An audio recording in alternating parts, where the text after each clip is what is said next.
What's up, guys? Warhawk Fishing here. Sorry about the road noise. I'm sure some of you know I live on a highway and it gets pretty freaking loud. But I'm actually in the middle of a pretty cool project right now. I'm doing some rigging on the kayak. Well, I got some new stickers, check it out. Warhawk Fishing stickers. Also got some dope shark teeth to go along with them. That's pretty cool, I think, anyway. But you may notice that on my propel drive here, got a bunch of wires attached to it. No, I'm not making this battery-powered propel drive. No. Just no. No, what I'm doing...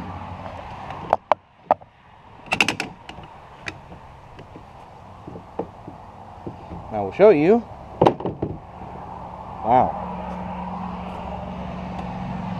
There we go. As you can see, right here, I've attached a transducer to my propel drive. Hopefully the prop turns slow enough that it doesn't screw it up. And I'm about to mount my Fishfinder. I've literally been waiting nearly a week for two parts. One came in last night. The other one, well, I'm waiting on him to show up. He could be here anytime now. UPS guy doesn't really have a set schedule. But anyway, so the other day at work, while I was distracted and bored, I wired up my transducer, glued it down there, wired all the 20 feet of wire that they give you because this is meant to go on a real boat into here so it wouldn't get out of the way, zip tied it all in place. Got my plug that'll actually go into the Fishfinder. Run everything down into my hatch here. Got my dry box with a rechargeable battery in it. It's velcroed very tightly, I might add, into place.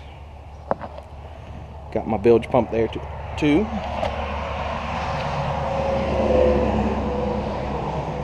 And I've got the other piece I was waiting for that actually came in was this base mount for my new Fishfinder, which is the Lowrance Hook 2 4X with GPS. And this base allows me to adapt the Lowrance attachment to a ram mount, regular ball mount like you'd find on lots of kayak accessories, stuff like that. And that will allow me, it's actually meant to be track mounted, like right here, which I could do. I mean, in fact, for a temporary solution, while I wait for that dude to show up, I'm just going to tighten that down a little wee bit. So, here's how a lot of people mount them. They normally mount them to a track. I've got plenty of tracks, so I could continue to mount them there. I'm going to soak up some of this water.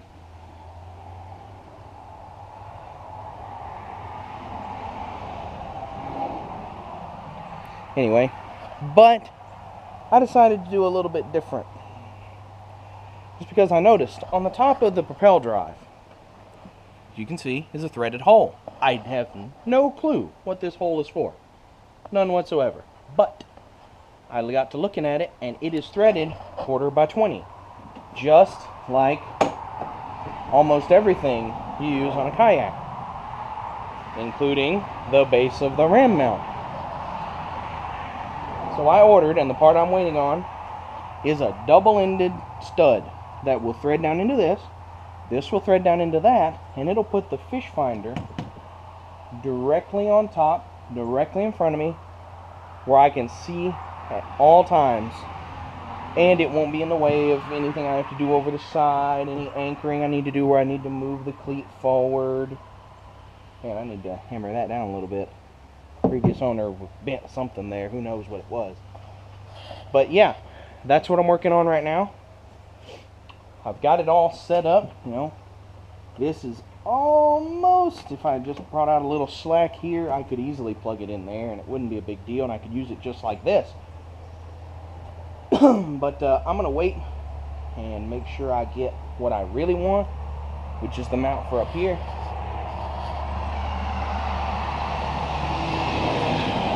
This is every day of my life. Busy highway, semi-trucks. All day, all night. It took me several years to get used to sleeping here. Anyway, I've got everything set up. Now I'm just kind of waiting on that last piece. And hopefully, I'll be able to get this put together this evening. If it's done in the next, if he shows up in the next hour or so, I might actually get to whip this thing out to the lake real quick and do a little testing there. But while I wait for him, I've got a couple other things to show you guys. As you can see, I finally got my bungee set up.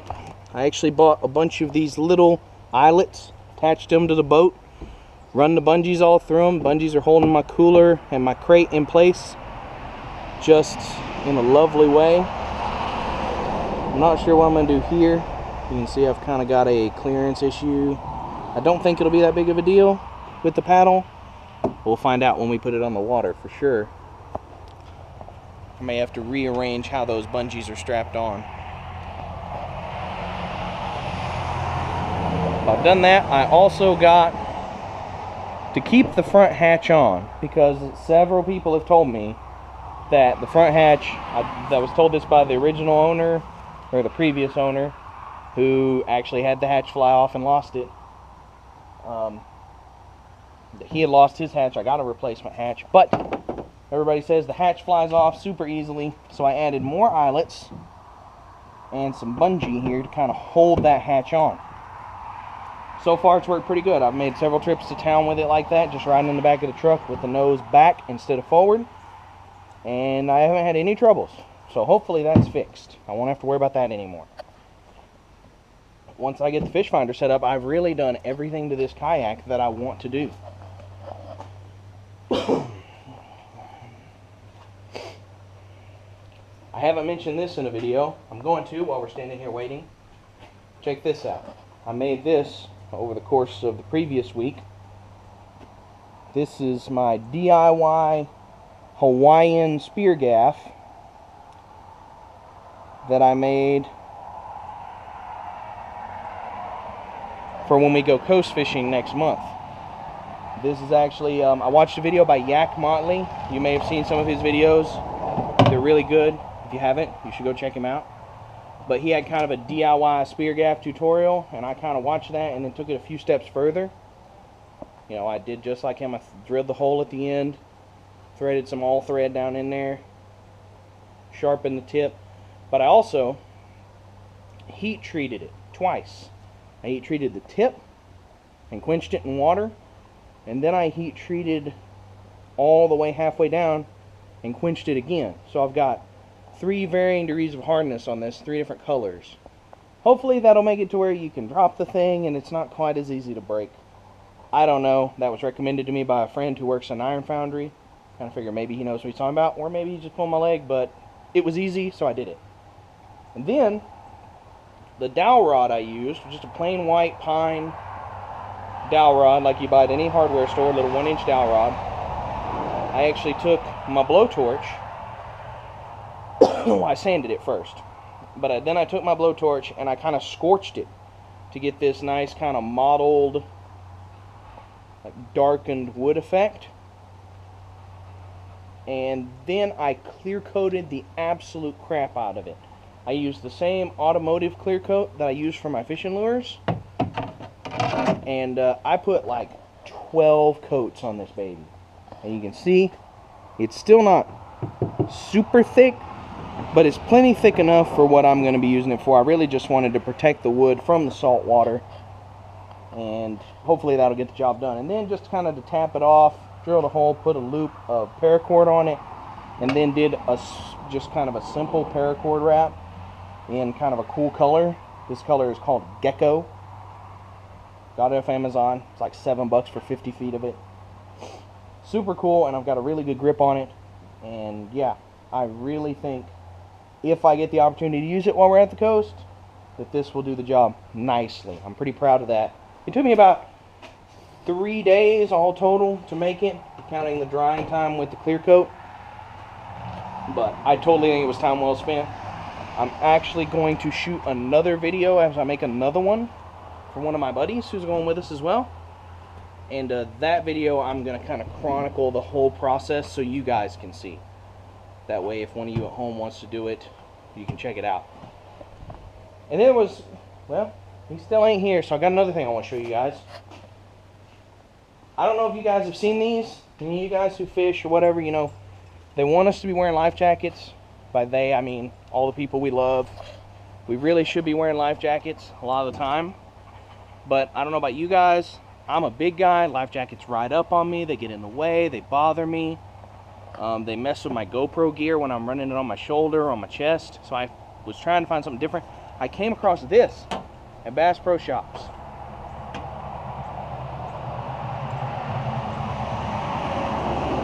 What this is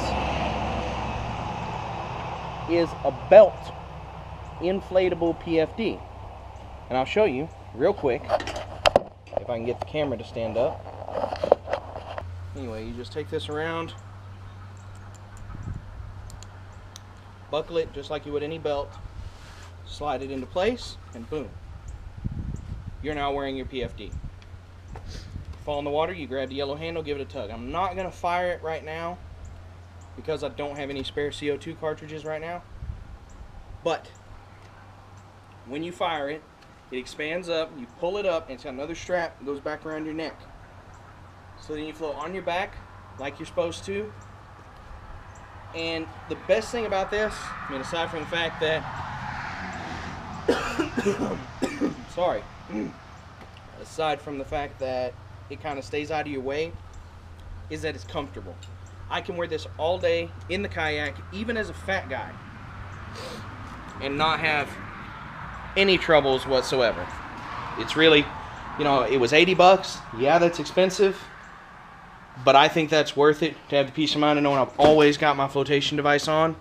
My wife appreciates that.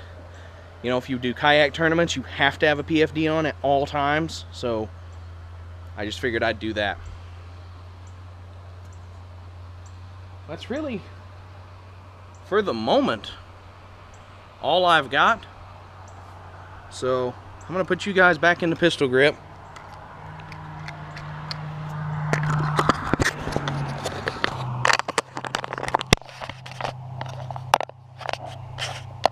Okay. And I'm still just going to keep waiting on this dude to show up, I guess. Hey, Scrap Dog. Come here. Yeah, good girl. There's my dog, Scrappy. She's a good girl. She's half German Shepherd, half Siberian Husky. She's big and fluffy. Look at all that fur. She sheds like crazy. That's why she stays outside. But she's a good girl.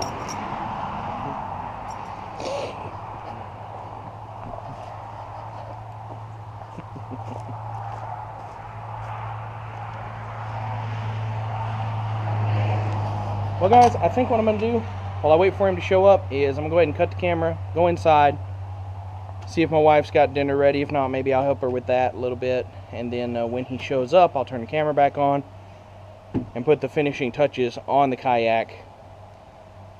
But now it's looking like he probably won't get here in time for me to take it out tonight. But I can still post this video and then post another video when I do take it out so you guys can kind of see how everything works. In the meantime, see you all in a bit. I'm back, and I got the parts I was waiting for. I love this. Paid $2, got 5. I will never use these for anything else.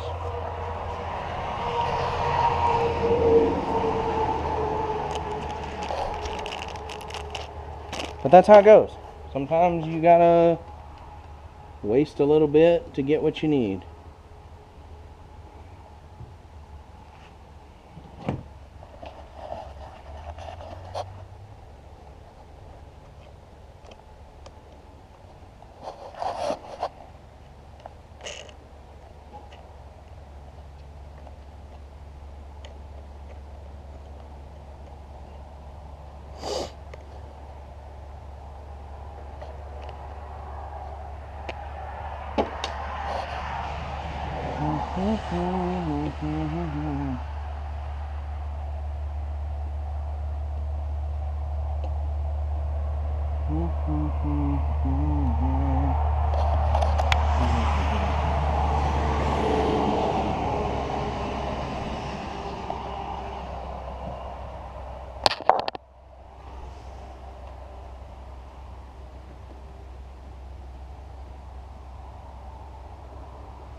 Oh, it's beautiful. Look.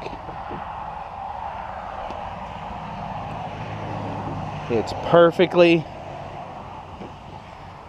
out of the way, right up where I can easily see it.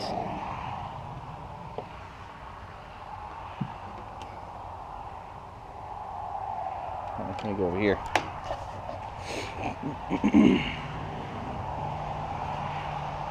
And I left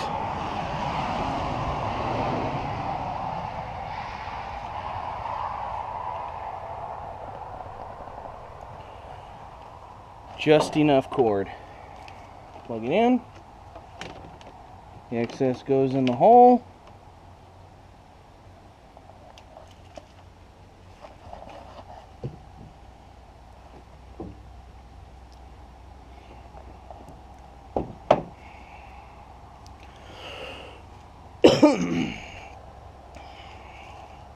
That's pretty cool, guys. I am super excited to try that out.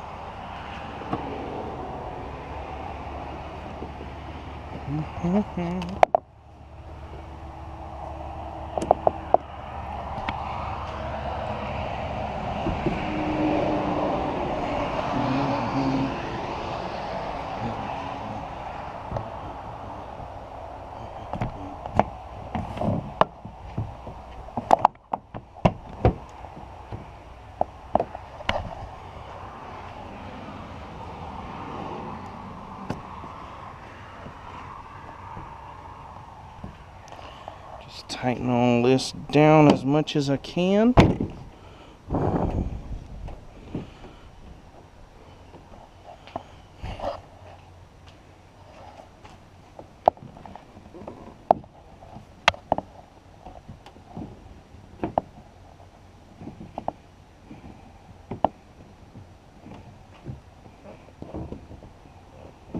It's got like a little snap, and once it snaps in, it fits like perfectly. But it's kind of hard to get them to snap. There we go. Boom! So now I have a functional fish finder attached to my kayak. Woohoo! That's so awesome. I'm excited. Let me flip this up real quick.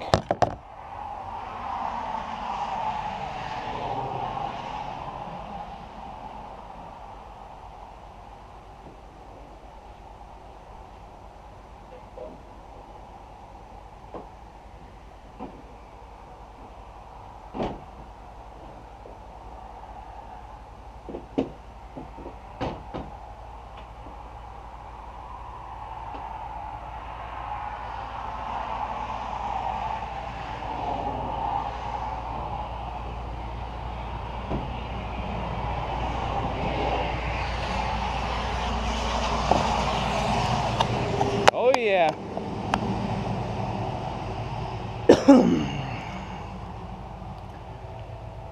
And the best part about this is all I have to do is go in here and unplug the cord from the battery box.